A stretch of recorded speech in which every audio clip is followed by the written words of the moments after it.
Hello दोस्तों, आप सभी का एक बार फिर से हार्दिक स्वागत है आपके अपने इस यूट्यूब चैनल पे। दोस्तों हम डिस्कस कर रहे थे बीपीसी सेशन के यूनिट वाइज एमसीक्यूज और हमने ब्लॉक थर्ड से 2 यूनिट कंप्लीटली डिस्कस कर लिए। आज हम थर्ड और फोर्थ यूनिट के एमसीक्यूज डिस्कस करने वाले हैं। थर्ड यूनिट जिसका नाम है communicable disease, second infectious disease और फोर्थ यूनिट भी कम्युनिकेबल डिजीज की है, लेकिन उसमें जोनोटिक डिजीज कंडीशंस होगी। तो इनके जो भी एमसीक्यूज बनते हैं वो सभी एमसीक्यूज हम डिस्कस कर लेते हैं आज के इस वीडियो के अंदर। दोस्तों आपको वीडियो तो लास्ट तक देखनी है, साथ ही वीडियो को लाइक करके अपने फ्रेंड्स को भी शेयर कर देना है। अगर आप हमारे चैनल पे पहली बार आ रहे हैं तो आप चैनल को सब्सक्राइब करके बेल आइकन बटन को भी जरूर दबा लेना, ताकि आपको लेटेस्ट वीडियोज़ की अपडेट जल्दी से मिलते रहे। देखिए यहाँ पे पहला क्वेश्चन बहुत ही अच्छा क्वेश्चन है। BCG vaccine and diluent is stored at which temperature. जो बीसीजी वैक्सीन है उसको कितने टेम्परेचर पे स्टोर किया जाता है, या फिर बीसीजी वैक्सीन को डाइल्यूट करने के बाद में इसको कितने टेम्परेचर पे स्टोर किया जाता है। सिंपली दोस्तों एक क्वेश्चन और बनता है यहाँ से कि डाइल्यूएंट कौन सा यूज लिया जाता है बीसीजी में। बीसीजी वैक्सीन में जो डाइल्यूएंट यूज लिया जाता है वो यूज लिया जाता है एनएस, नॉर्मल सेलाइन, यानी बीसीजी को नॉर्मल सेलाइन में डाइल्यूएंट करते हैं। अब ये जो डाइल्यूएंट बना है इसको कितने डिग्री टेम्परेचर पे आप स्टोर करेंगे। यहाँ पे आपको करेक्ट आंसर करना option B +2 to +8 degree centigrade, +2 से 8 डिग्री सेंटीग्रेड पे क्या करते हैं, इनको स्टोर करते हैं। नेक्स्ट क्वेश्चन देखिए, lump formed after the administration of BCG vaccine is of how much diameter. यानी जो लंप बनता है बीसीजी की वैक्सीन के बाद में, जो स्कार बनता है, जो परमानेंट स्कार होता है। दोस्तों यहाँ पे ये पूछा गया है कि अगर बीसीजी वैक्सीन किसी बच्चे को लगाई जाती है उसके बाद में जो लंप बन रहा है उसका डायमीटर कितना होगा। यहाँ पे आपको करेक्ट आंसर करना ऑप्शन सी 5 to 8 mm, 5 से 8 mm की डायमीटर में लंप बनेगा या स्कार बनेगा। कब? बीसीजी की वैक्सीन के बाद में। नेक्स्ट क्वेश्चन देखिए, in which disease formation of bluish white grey membrane occurs in throat. Very very important question बनता है कि थ्रोट के अंदर अगर ब्लूइश वाइट या फिर ग्रे मेम्ब्रेन दिखाई देती है तो ये कौन सी डिजीज कंडीशन को इंडिकेट करती है। यहाँ पे आपको करेक्ट आंसर करना है ऑप्शन डी, डिप्थीरिया। ऑप्शंस आप पढ़ते रहना, ऐसे ही ऑप्शंस आपको एग्जाम में भी मिलेंगे। डिप्थीरिया के अंदर ब्लूइश वाइट या फिर ग्रे मेम्ब्रेन जो है वो थ्रोट के अंदर देखने को मिलती है। नेक्स्ट क्वेश्चन देखिए, नेक्स्ट क्वेश्चन बहुत ही अच्छा क्वेश्चन है। DPT booster is given at. जो डीपीटी की बूस्टर डोज दी जाती है वो कब दी जाती है, सिंपली आपको पूछा गया। यहाँ पे आपको करेक्ट आंसर करना ऑप्शन डी 16 वीक, 16 वीक पे डीपीटी की बूस्टर डोज दी जाती है। नेक्स्ट क्वेश्चन देखिए, DPT is not given to the children over the age of. जो डीपीटी वैक्सीन है वो कितनी एज के बाद में नहीं दी जानी चाहिए। यहाँ पे आपको करेक्ट आंसर करना ऑप्शन बी 7 ईयर्स, 7 साल के बाद डीपीटी की वैक्सीन बच्चों को नहीं दी जाती है। नेक्स्ट क्वेश्चन देखिए, Schick test is done for which vaccine. जो सेक टेस्ट है वो कौन सी वैक्सीन के लिए यूज लिया जाता है। तो यहाँ पे आपको करेक्ट आंसर करना ऑप्शन सी डीपीटी वैक्सीन। मैंने ये मॉडल टेस्ट पेपर में भी आपको बताया, इससे पहले भी शायद एक बार एग्जाम में ये पूछा जा चुका है 2020 में, उसमें भी मैंने आपको बताया। सेक टेस्ट जो है वो डीपीटी वैक्सीन के लिए किया जाता है। ये क्या होती है, फ्रीज सेंसिटिव वैक्सीन होती है। क्या होती है, फ्रीज सेंसिटिव वैक्सीन होती है। दो जो वैक्सीन आपको दे रखी है, polio and BCG, BCG and polio, ये हीट सेंसिटिव वैक्सीन है। तो जो डीपीटी वैक्सीन है इसके लिए सेक टेस्ट इसीलिए किया जाता है क्योंकि ये फ्रीज सेंसिटिव वैक्सीन होती है। नेक्स्ट क्वेश्चन देखिए, यहाँ पे थोड़ा सा करेक्शन आप कर लेना, इसको डीपीटी वैक्सीन कर लेना, डी की जगह सी आप कर लेना। नेक्स्ट क्वेश्चन देखिए, how many booster dose are given for pentavalent vaccine.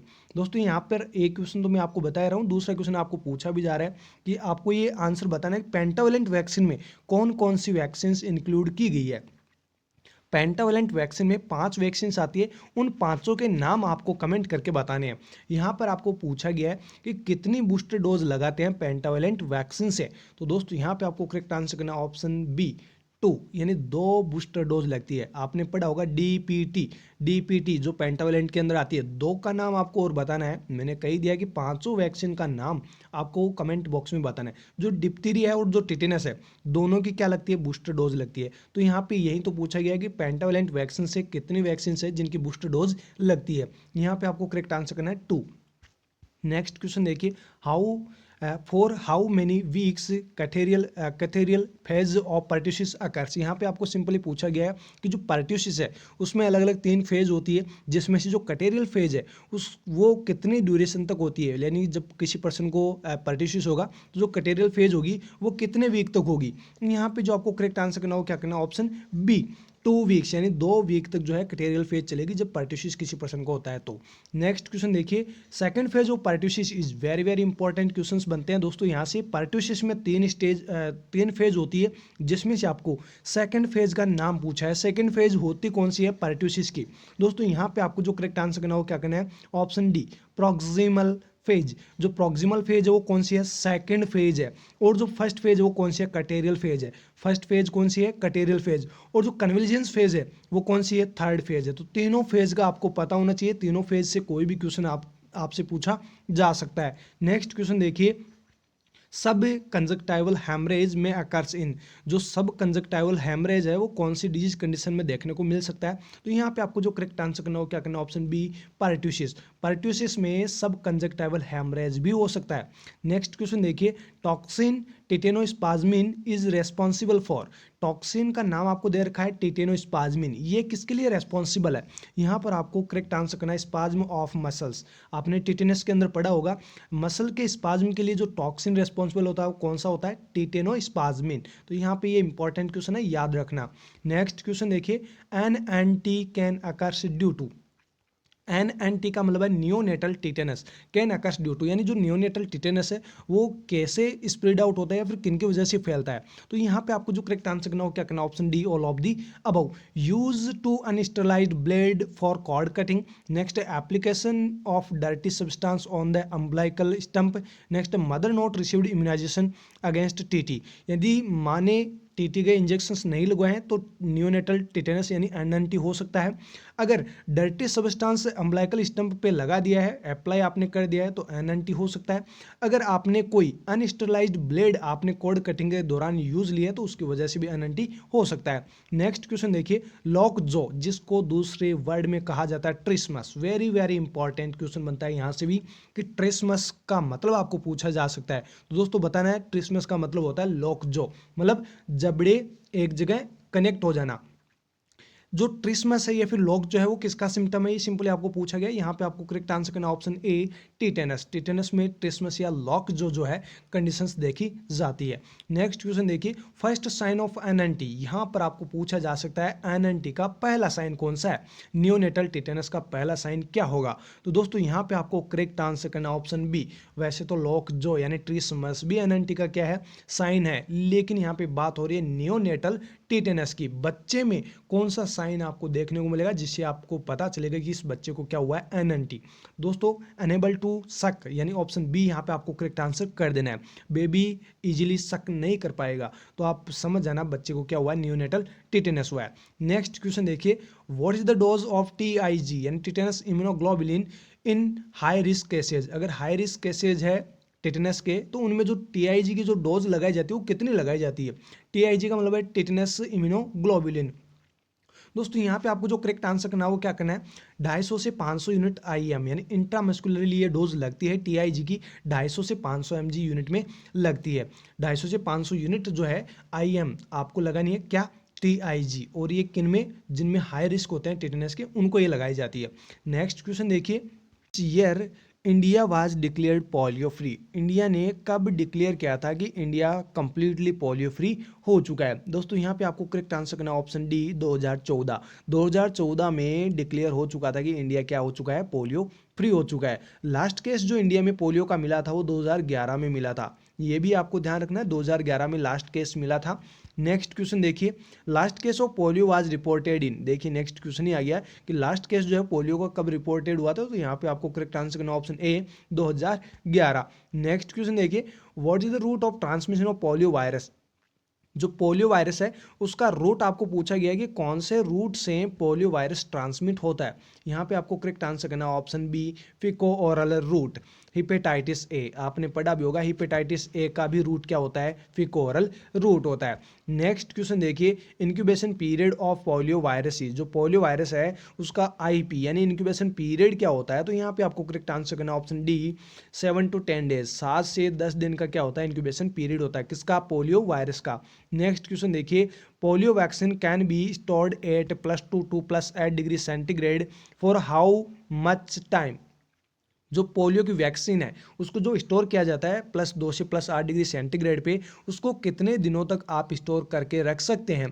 दोस्तों यहाँ पे आपको करेक्ट आंसर करना ऑप्शन सी 120 डेज। आपने सुना होगा पीएससी पे जो आईएलआर होते हैं, आइसलैंड जो रेफ्रिजरेटर्स होते हैं, उनका टेम्परेचर यही होता है, उन्हीं में वैक्सीन को रखी जाती है। तो यहाँ पे जो पीएससी पे वैक्सीन को रखते हैं उसका ड्यूरेशन भी कितना होता है 120 डेज, मतलब 120 दिन तक आप पीएससी पे सभी वैक्सीन को स्टोर कर सकते हैं, इससे ज़्यादा नहीं कर सकते। तो यहाँ पे जो पोलियो वैक्सीन है उसको 120 दिन से ज़्यादा आप नहीं रख सकते हो।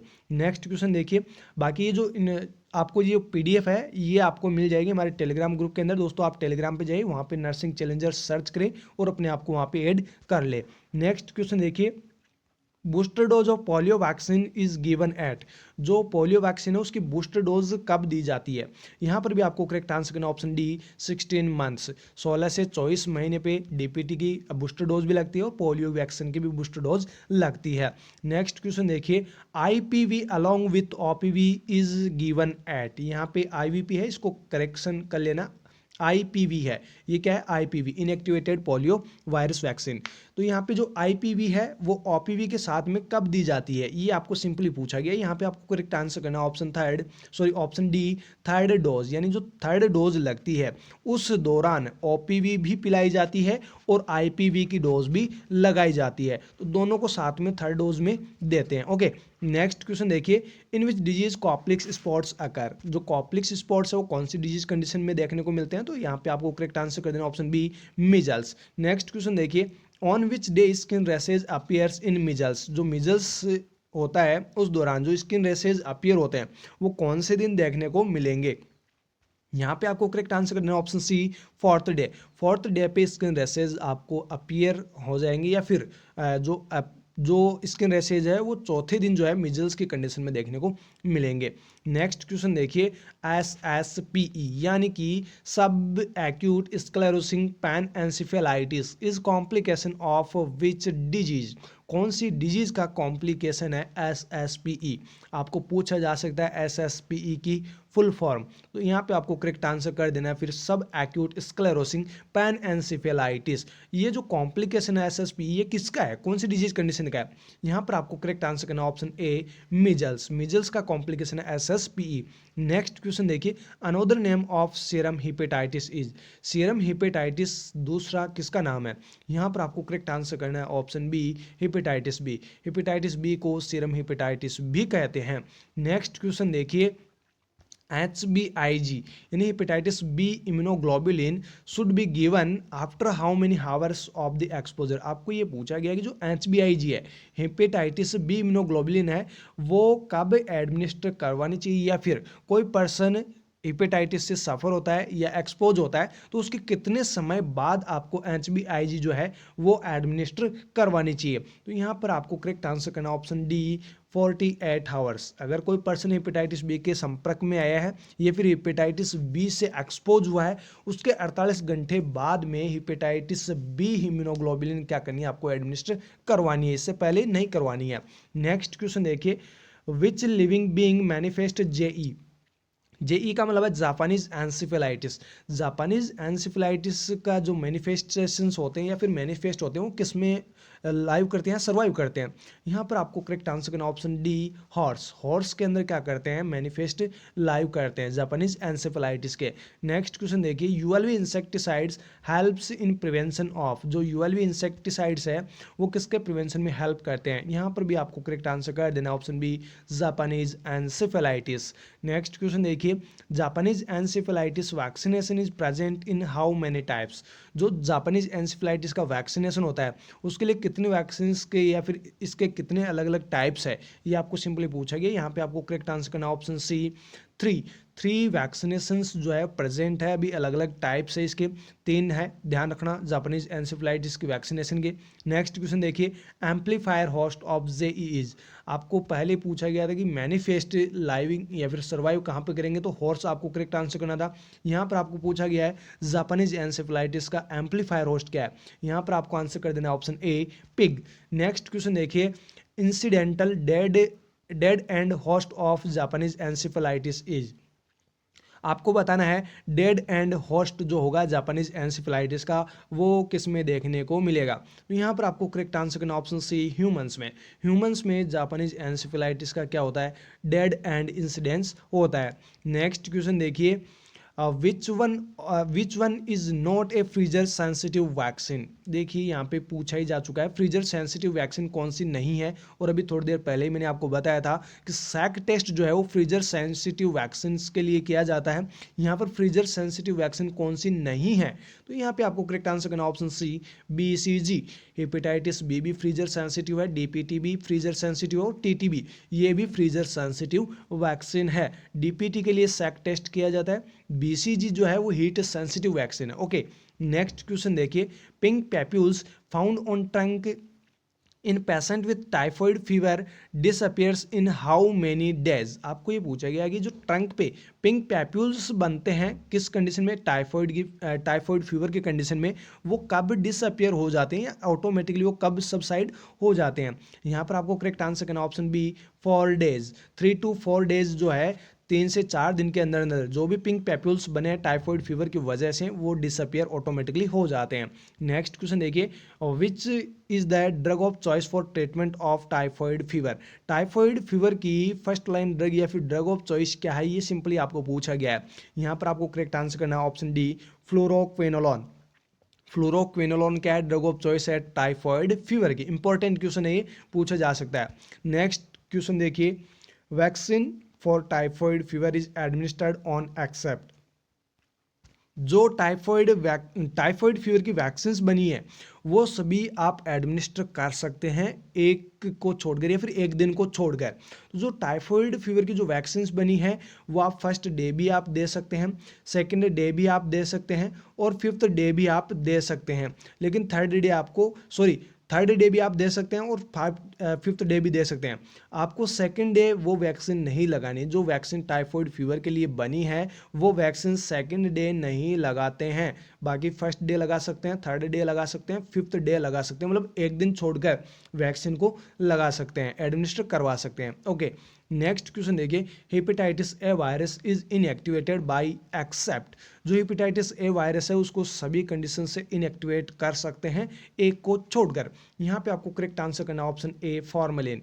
ये क्या है, डिसइंफेक्टेंट है। ये क्या है, डिसइंफेक्टेंट है। बाकी जो कंडीशंस आपको दे रखी है, यूवी रेस से आप इनएक्टिवेट कर सकते हैं हेपेटाइटिस ए वायरस को, बॉइलिंग करके वाटर को उससे भी आप इनएक्टिवेट कर सकते हैं, और ऑटोक्लेविंग प्रोसेस से भी आप क्या कर सकते हैं, इनएक्टिवेट कर सकते हैं।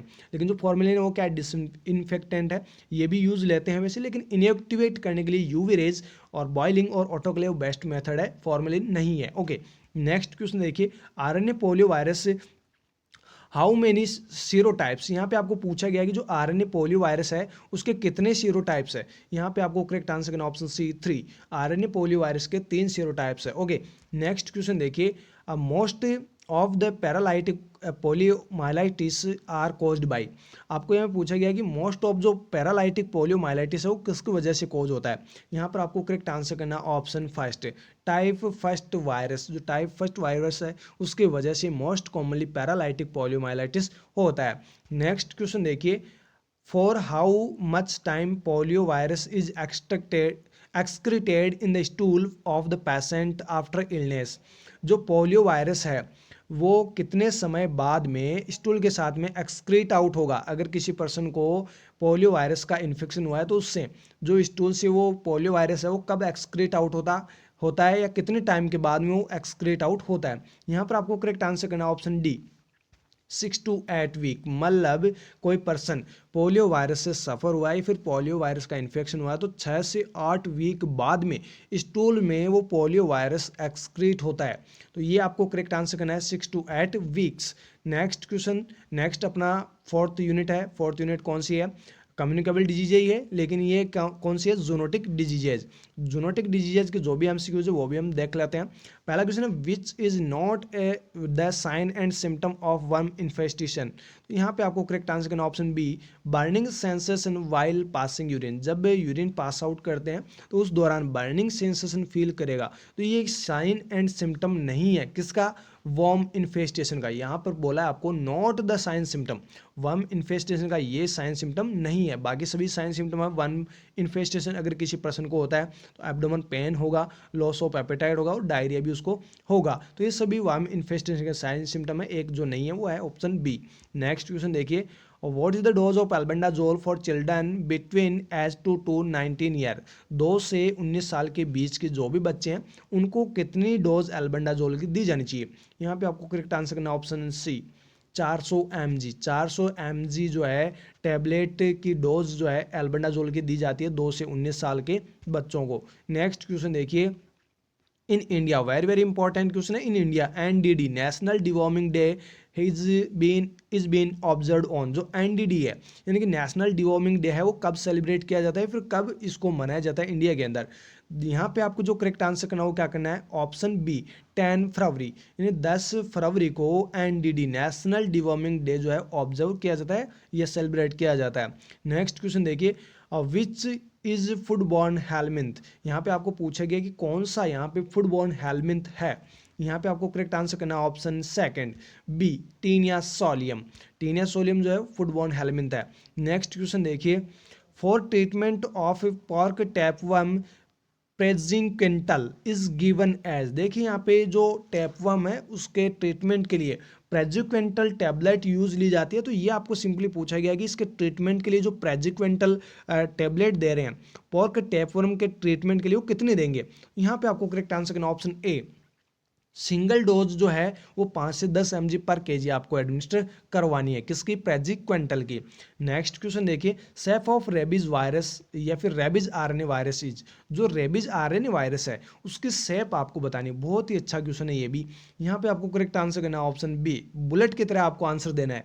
कैसे, बुलेट की तरह। तो यहाँ पे जो रेबीज वायरस होता है आरएनए वायरस उसकी शेप होती है बुलेट शेप की। कैसी होती है, बुलेट शेप जैसी।